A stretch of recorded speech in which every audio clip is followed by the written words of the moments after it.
தோழமை சொந்தங்களுக்கு பணிவான வணக்கங்கள். அன்புடன் KVS.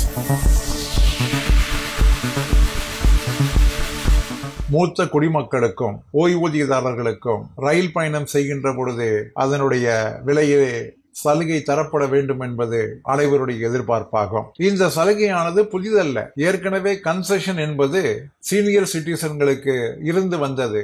இந்த நிலையானது மாற்றப்பட்டது. இந்த மாற்றப்பட்ட நிலை மாற்றப்பட்டு மீண்டும் சீனியர் சிட்டிசன்களுக்கு ரயில்வே விலை கன்செஷன் தரப்பட வேண்டும் என்ற கோரிக்கை வலுவாக எழுப்பப்பட்டது.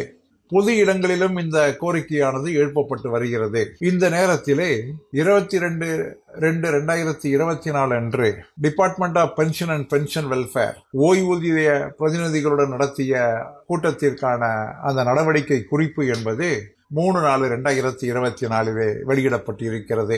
இந்த பிரச்சனை குறித்து விவாதித்ததற்கு மினிஸ்ட்ரி ஆஃப் ரயில்வே அமைச்சகமானது ஏற்கனவே அரசாங்கம் 59,837 கோடிகள் பேசஞ்சருடைய ரயில் டிக்கெட்டுக்காக 2019-20 ஆண்டிலே கொடுத்து வருகிறது. இந்த அமௌண்ட் என்பது ஏறத்தாழ அந்த 53% என்பது ஒவ்வொரு ரயில்வேயிலே பயணம் செய்யக்கூடிய ஒவ்வொரு பேசஞ்சருக்கும் ஏறத்தாழ 53% என்பது கன்செஷனாக கிடைக்கிறது. இந்த கன்செஷனை தவிர மாற்றுத்திறனாளிகள், மாணவர்கள் மற்றும் உடல்நலம் பாதிக்கப்பட்டவர்கள் இவர்களுக்கெல்லாம் தனியான சலுகைகள் வழங்கப்பட்டு வருகின்றன. இந்த சூழ்நிலையிலே மூத்த குடிமக்களுக்கும் ஓய்வூதியதாரர்களுக்கும் கன்செஷன் என்பதை மீண்டும் புதுப்பிக்க முடியாது என்கின்ற திட்டவட்டமாக அந்த கோரிக்கையினை மறுத்திருக்கிறது.